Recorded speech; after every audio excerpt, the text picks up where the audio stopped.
টাকা আর সময়ের মধ্যে সবচেয়ে বড় পার্থক্য হলো তুমি সব সময় জানো তোমার কাছে কত টাকা আছে, কিন্তু তুমি কখনোই জানো না তোমার কাছে আর কতটুকু সময় অবশিষ্ট আছে। আর এজন্যই মহান আল্লাহ তাআলা বলেছেন, সময়ের শপথ, মানুষ নিশ্চয়ই ক্ষতির মধ্যে আছে।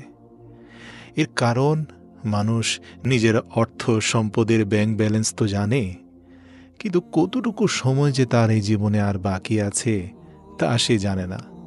আর ওই একটা ফাঁদেই পড়ে, অর্থাৎ মৃত্যুর সময় মনে হয়, আহ, কত কিছুই তো করিনি, কত কাজ তো বাকি রয়ে গেছে।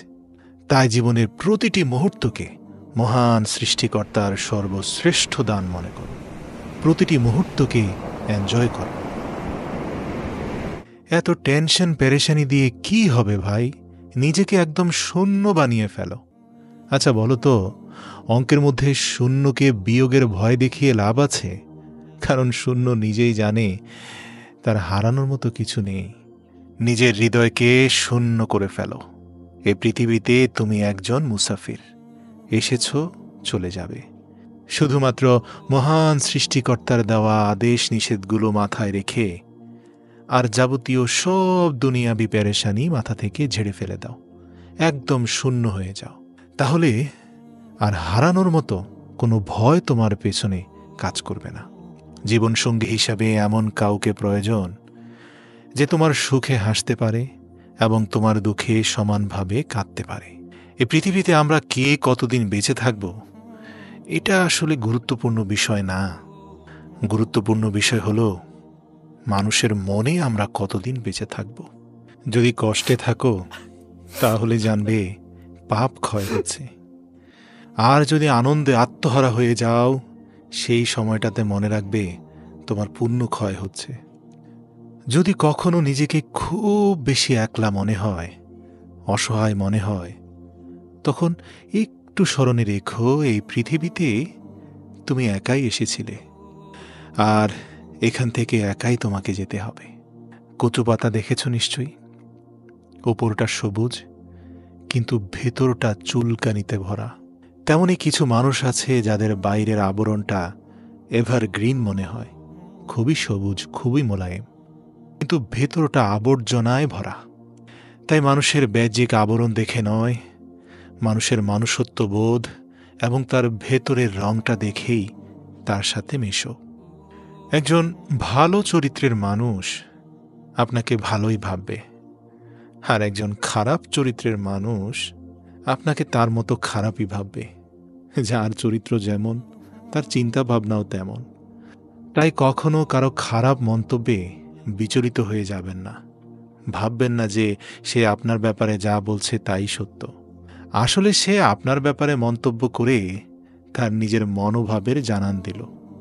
জীবনকে রঙিন করতে রঙের প্রয়োজন হয় না, প্রয়োজন হয় একটা ভালো সম্পর্কের। মনে রাখবেন, ভালো সম্পর্কগুলো ভালো সৌন্দর্য আর ভালো রং দিয়ে হয় না। ভালো সম্পর্ক হয় ভালো হৃদয়ের মানুষের সাথে। স্বার্থ যেখানে শেষ, মনে রাখবেন সেখান থেকেই বদনাম শুরু। এটাই দুনিয়ার রীতি। কাউকে যতক্ষণ দিতে পারবেন ততক্ষণ আপনি ভালো থাকবেন। তাই সব সময় মনে রাখবেন, যে কোনো মূল্যবান জিনিস মানুষ সহজে পেয়ে গেলে হীরাকেও কয়লা ভাবে। আর এজন্যই গুণীজনরা বলেছেন, ঘাম ঝরিয়ে পরিশ্রম করে লাল চালের ভাত আর মাড় খেয়ে যে প্রশান্তির ঘুম আসে, দুর্নীতির টাকায় 5 স্টার হোটেলের রিচ ফুড খেয়ে সেই ঘুম কল্পনাও করা যায় না। তাই মনে মনে আজ থেকে একটা শপথ করুন, আমি চেষ্টা করি জীবনের প্রতিটা সময় সবার সাথে ভালো করে কাটাতে। কারণ আমি সারা জীবন বাঁচব না, কিন্তু আমার স্মৃতিগুলো সারা জীবন মানুষের মধ্যে বেঁচে থাকবে। ভালো থাকতে হলে রাজপ্রাসাদের প্রয়োজন নেই, ভরসা পাওয়ার মতো একটা মানুষই যথেষ্ট। মনে রাখবেন, আপনার একদিনের ভুলটাই মানুষ মনে রাখবে, কিন্তু বাকি 99 দিনের উপকারের কথা বেমালুম ভুলে যাবে। এটাই পৃথিবীর বাস্তবতা। এটা মেনে নিয়েই আপনাকে চলতে হবে। আর এজন্যই কখনো কখনো ধরে রাখার চেয়ে ছেড়ে দেওয়া উত্তম। আচ্ছা বলুন তো, বুদ্ধিমান কে? আমি বলবো সবার কাছ থেকে কিছু না কিছু শিক্ষা নেয় যে। আচ্ছা বলুন তো, শক্তিশালী কে? আমি বলবো নিজের ইচ্ছাকে নিয়ন্ত্রণ করতে পারে যে। আচ্ছা বলুন তো, সম্মানীয় কে? আমি বলবো অপরকে সম্মান করে যে। আচ্ছা বলুন তো, ধনবান কে? আমি বলি নিজের যা আছে তা নিয়েই আলহামদুলিল্লাহ পড়ে যে। পৃথিবীর সবচাইতে দুর্বল স্থান হলো মানুষের মন, আর সবচাইতে দুর্বল অস্ত্র হলো ভালোবাসা। পৃথিবীর সবচাইতে ধারালো অস্ত্র হলো অভদ্র মানুষের জিহবা, আর সবচাইতে বড় শত্রু হলো গোপন ষড়যন্ত্রকারী। যাকে বন্ধু ভেবে কাছে টেনে নিয়েছেন, কখনো বুঝতেই পারেননি যে সে গোপনে আপনার বিরুদ্ধে ভয়ঙ্কর ষড়যন্ত্রে লিপ্ত। আর এজন্যই বলে, বাইরে থেকে কাঠ শক্তিশালী হলেও ভিতরের ক্ষুদ্র ঘুণপোকাই যথেষ্ট তাকে ধ্বংস করার জন্য। জীবনে সবচেয়ে বড় জয় হলো এমন কিছু করে দেখানো যা সবাই ভেবেছিল আপনি তা কখনোই করতে পারবেন না, কিন্তু আপনার হৃদয়ের গভীর থেকে আপনি আওয়াজ পেয়েছিলেন যে তুমি পারবে, তুমি পারবে, তোমাকে পারতেই হবে, এবং তুমি সক্ষম, তুমি দুর্বল নও। আমাদের এই বাঙালি ফ্যামিলিগুলোতে অর্থের যত অভাব দেখা দেয়, সেই ফ্যামিলিগুলোর বন্ধনও তত অটুট থাকে। দেখবেন, একটা মিডল ক্লাস ফ্যামিলির ভিত্তি হল স্ট্রাগল আর স্যাক্রিফাইস। মানে যেখানে বাবা হচ্ছে স্ট্রাগলের কিং আর মা হচ্ছে স্যাক্রিফাইসের কুইন। আমাদের কেউ কেউ সম্পদশালী হয়ে অহংকারে পা পড়ে না। বিনীত অনুরোধ করি, কোনো সময় টাকা বা সম্পত্তির উপর অহংকার করো না ভাই। মনে রেখো, সময় কিন্তু রাজাকে ভিখারি আর ভিখারিকে রাজা বানিয়ে দেয়। সময় পারে না এমন কিচ্ছু নেই। ধৈর্য রাখো। কখনো কখনো ভালো জায়গায় পৌঁছানোর জন্য খারাপ পরিস্থিতির মধ্য দিয়ে হাঁটতে হয়। সময়ের অপেক্ষা করো, সঠিক জিনিস সঠিক সময়ে ঠিক পেয়ে যাবে। অনেকে বলে, কই, অপেক্ষা তো করছি, পেলাম কোথায়? হ্যাঁ ভাই, এই কথা না বলে সেই সময় পর্যন্ত অপেক্ষা করো যখন পর্যন্ত না তোমার কাছে সঠিক সময় এসে পৌঁছাচ্ছে। হ্যাঁ, মনে রেখো, সময় কিন্তু ঠিকই আসবে। সৃষ্টিকর্তা সবাইকেই সুযোগ দেন, এটা তার ধর্ম। এই সমাজের একটা বাস্তব সত্য কথা বলি, 5 জন একসাথে বসে অন্যের সমালোচনা যদি করতে থাকে, এসব আলোচনায় রসালো গল্পের সাথে নিজের গা ভাসিয়ে দেবেন না। মনে রাখবেন, ওই টেবিল থেকে সমালোচনা করতে করতে হঠাৎ আপনি যদি চলে যান, দেখবেন যে বাকি 4 জন বসে আপনার নামেই সমালোচনা করছে। এটাই আমাদের সমাজ। সমালোচকদের সুযোগ দেবেন না। মানুষের ভালো গুণগুলোকে প্রায়োরিটি দিন, খারাপগুলোকে এড়িয়ে চলার চেষ্টা করুন। নেলসন ম্যান্ডেলা 27 বছর জেল থেকে বের হয়ে যখন সাউথ আফ্রিকার প্রেসিডেন্ট হয়েছিলেন, তখন সবার উদ্দেশ্যে শুধু একটি মূল্যবান বাক্য বলেছিলেন যে, যদি তুমি খারাপ পরিস্থিতিতেও হাসতে পারো তবে তুমি জিতে গেছো। কারণ যন্ত্রণাকে হাসি মুখে সবাই মেনে নিতে পারে না ভাই। যন্ত্রণা দেখে পালিয়ে যেও না। একদিন যন্ত্রণাই তোমার জীবনের বড় শিক্ষক হবে। যখন পুরুষ রোজগার করে তখন ভাবে স্ত্রীকে কি করে খুশি করা যায় বা রাখা যায়, আর যখন স্ত্রী রোজগার করে তখন সে ভাবে পুরুষের দরকারই নেই। আমি তো সেলফ ডিপেন্ডেন্ট, ইন্ডিপেন্ডেন্ট, স্বয়ংসম্পূর্ণ নারী। একটা কথা বলি, আপনি যত ফেক পার্সন হবেন আপনার সার্কেল তত বড় হবে, আর আপনি যতটা বাস্তববাদী ও সৎ হবেন দেখবেন আপনার চারপাশ থেকে আস্তে আস্তে সার্কেলটাও ছোট হয়ে যাবে। তাই আদর্শের উপরে অটুট থাকুন। কে আসলো, কে আপনাকে ছেড়ে চলে গেল, আপনার সার্কেল ছোট হলো কি না হলো, প্রয়োজনে আদর্শের উপর পুরো জীবন একাই চলুন। তারপরেও আদর্শচ্যুত হবেন না। জীবনে একা থাকতে শিখুন, কারণ সবচেয়ে খারাপ মুহূর্তগুলো একাই কাটাতে হয়। পৃথিবীটা শুধু মানুষের হোক, কখনো ভিন্ন ধর্মীদের ঘৃণা করবেন না। এক এবং অদ্বিতীয় আল্লাহকে ভালোবাসেন তো মনে রাখবেন, সকল বিধর্মী, নাস্তিক, আস্তিক সবাই কিন্তু তারই সৃষ্টি। আর আপনার ধর্মের সৌন্দর্য তো আপনার আচরণের মধ্যেই লুকিয়ে আছে। ছোট পোশাক নারীকে বিজ্ঞানী বানায় না, পণ্য বানায়। এক নারীর অশালীন পোশাক অন্য নারী নির্যাতিত হওয়ার কারণ। দেখুন না, পাগল হোক তবুও সে মা। হারানোর ভয়ে সন্তানের পায়ে শেকল দিয়ে বেঁধে রেখেছেন। আর এই জন্যই কবি বলেছেন, মা কথাটি ছোট্ট অতি কিন্তু যেন ভাই, ত্রিভুবনে মায়ের চেয়ে আপন কেহ নাই। বাবার অর্থ সম্পদ নয়, মনে রেখো বাবা থাকাটাই হচ্ছে সবচেয়ে বড় জরুরি বিষয়। স্বামীর ভালোবাসাকে কখনো অমর্যাদা করবেন না। জীবনের ৮০% সময় তিনি আপনার পরিবারের মুখে হাসি ফোটাতে গাধার মতো খাটেন। অন্যের বিপদে পাশে দাঁড়ান। আপনার বিপদেও অনাকাঙ্ক্ষিতভাবে হলেও কেউ না কেউ দেখবেন আপনার পাশে এসে দাঁড়িয়েছেন, যাদেরকে আপনি চিনেনও না। এটাই কিন্তু আপনার কর্মফল। আরেকটা কথা বলি, কারো প্রতি এতটা ঝুঁকে পড়বেন না যে ওই চায়ের বিস্কুটের মতো হয়ে যায়। যত ডুববেন ততই ভেঙে যাওয়ার চান্স বেশি। তাই যে আপনাকে ছেড়ে চলে যেতে চায় তাকে কখনো বলবেন না যে আমি তোমাকে ছাড়া বাঁচব না। তাকে শুধু এতটুকু বলুন, যদি অন্য কারো জীবনে বেশি সুখ পাও তবে যাও, কারণ জীবনটা তো তোমার। মনে রাখবেন, ভালোবাসার মানুষ জীবনে আসার চেয়েও ভালো রাখার মানুষ জীবনে আসাটা অত্যন্ত জরুরি। আপনার ভালো সময়ে কোমল আচরণ করা মানুষের সংখ্যা অনেক বেশি থাকবে। তাই কোমল আচরণকারী মানুষের ব্যাপারে সাবধানে চলুন। যে গরম পানি ডিমকে শক্ত করে, সেই গরম পানি আবার আলুকে নরম করে। রাস্তার ধারে বাড়ি থাকলে তার দাম অনেক, রাস্তার ধারে জমি থাকলে তারও অনেক দাম। কিন্তু মানুষ রাস্তার পাশে পড়ে থাকলে তার কোনো দাম নেই। অসহায়দের পাশে দাঁড়ান। আল্লাহ পাক পবিত্র কোরআনে বলেছেন, সেই তো শ্রেষ্ঠ যে ভুলুণ্ঠিত মানুষকে খাবার দেয়। কত আজব, তাই না? পৃথিবীতে ৮৪ লক্ষ জীবের মধ্যে একমাত্র মানুষই টাকা রোজগার করে, কিন্তু পৃথিবীতে অন্য কোনো প্রাণী না খেয়ে মরে না। আর এই মানুষের পেট কখনোই ভরে না। দান করলে কখনো ধন কমে না, ক্ষমায় কখনো ক্ষমতা কমে না, নম্রতায় কখনো মর্যাদা কমে না, আগে সালাম দিলে কখনো দাম কমে না। আমাদের দেশে যত গরিব আছে, গরিবের হক কেড়ে খাওয়ার লোক তার থেকে দ্বিগুণ আছে। আর এই জন্যই আমাদের দেশে দরিদ্রতা বিমোচন হয় না।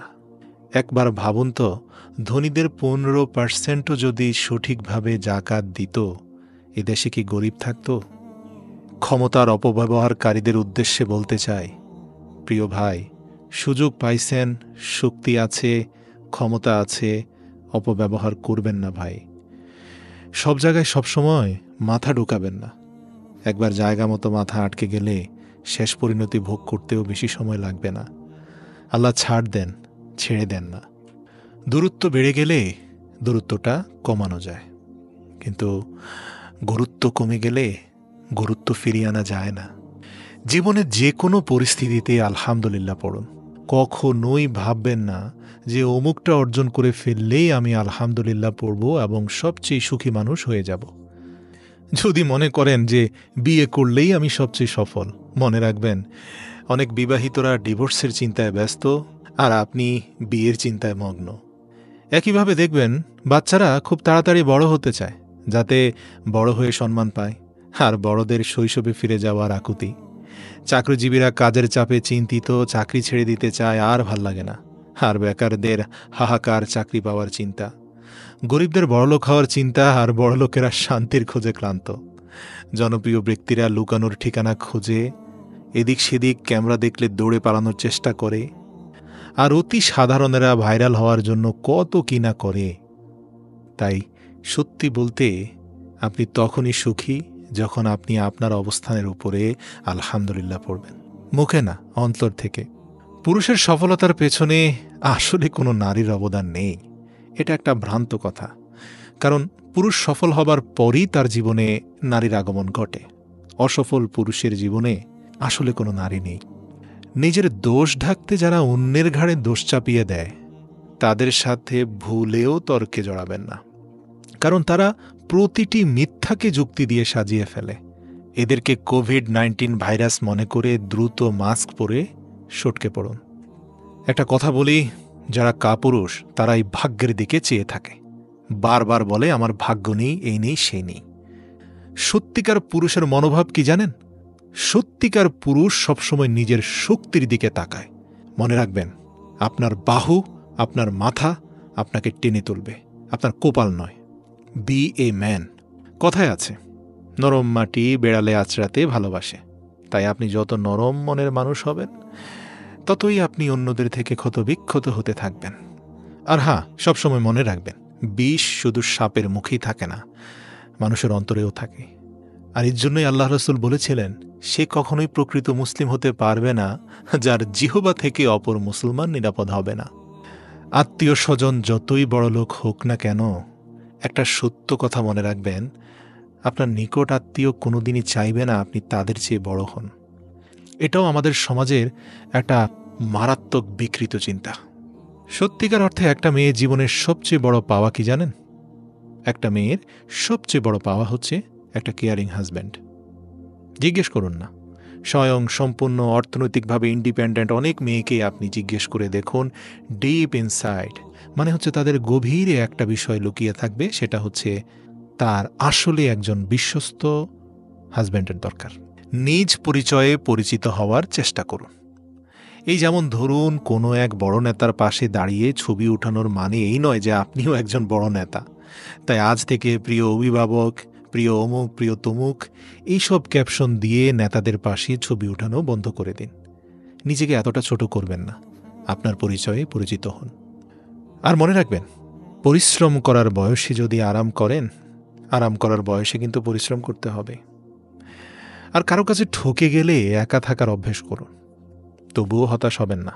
মনে রাখবেন, নিজের কষ্টের কথা কাউকে বললে সে আরও কষ্ট বাড়িয়ে দেবে।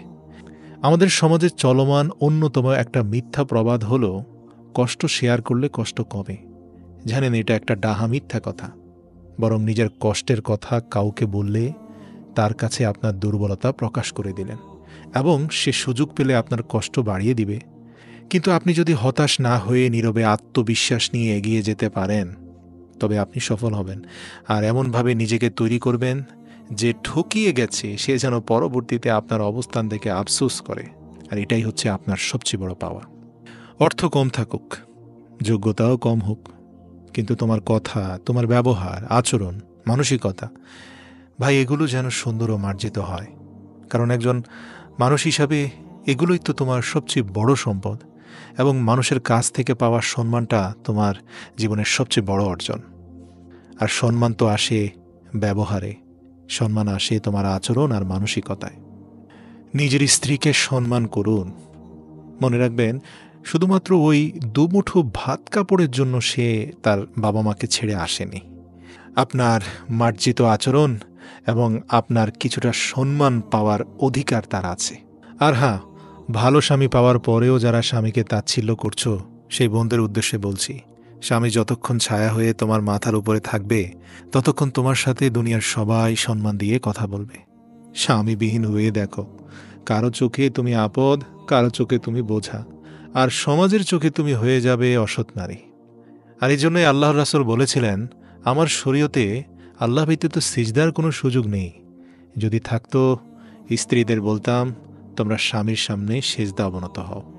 মনে রাখবেন, মানুষের জীবনে যদি খারাপ সময় না আসতো, তাহলে আপনজনের মাঝে লুকিয়ে থাকা পর আর পরের মধ্যে লুকিয়ে থাকা আপন মানুষগুলোকে কখনোই কেউ চিনতে পারত না। এজন্যই মাঝে মাঝে সৃষ্টিকর্তা আমাদের জীবনে সংকট দিয়ে আপন পর চিনিয়ে দেন। নিজের উপর ভরসা রাখেন, কারো প্রতি ডুবে যাবেন না। পাখি কখনো ঢাল ভেঙে যাওয়ার ভয় করে না, কারণ তার বিশ্বাস গাছের ডালের উপরে নয়, ডানার উপরে। ডাল ভেঙে গেলে ডানার উপরে ভর দিয়ে উড়ে যাবে, কিন্তু আপনার তো সেরকম কোনো ডানা নেই। কারণ আপনি যখন কারো উপরে ঝুঁকে পড়েন, তখন এতটাই তার উপর নির্ভরশীল হয়ে পড়েন যে সে আপনাকে আঘাত দিয়ে তছনছ করে দিয়ে চলে যায়। প্রিয় ভাই এবং বোন, জীবনে চলার পথে নিজের উপর বিশ্বাস রাখতে হয়, অন্যর উপরে নয়। অনেককেই দেখি মৃত বাবা মায়ের ছবি আটকে রাখেন, 2-4 দিন পর পরে গিয়ে সেখানে চুমু দেন, যত্ন করেন। কিন্তু ওই মৃত ছবির পুজো তো সবাই করে, কিন্তু বেঁচে থাকতে আমরা বাবা মায়ের গুরুত্ব বুঝি না। ডক্টর এপিজে আবুল কালাম আজাদ বলেন, পাখিরা পিঁপড়ে খেয়ে বেঁচে থাকে, কিন্তু কি আশ্চর্য ব্যাপার, এই পাখি যখন মারা যায়, মারা গেলে পিঁপড়েগুলো তাকে খেয়ে নেয়। একটা গাছ থেকে লক্ষাধিক দেশালাইয়ের কাঠি তৈরি হয়, কিন্তু লক্ষাধিক গাছকে পুড়িয়ে দেওয়ার জন্য একটা দেশালাইয়ের কাঠি যথেষ্ট। পরিস্থিতি যে কোনো সময় পরিবর্তন হতে পারে প্রিয় ভাই এবং বোনেরা। জীবনে কাউকে কষ্ট দিও না। আজ হয়তো তুমি শক্তিশালী, কিন্তু একটা কথা জেনে রেখো, সময় তোমার থেকেও বেশি শক্তিশালী। পাল্টে যেতে সময় লাগবে না।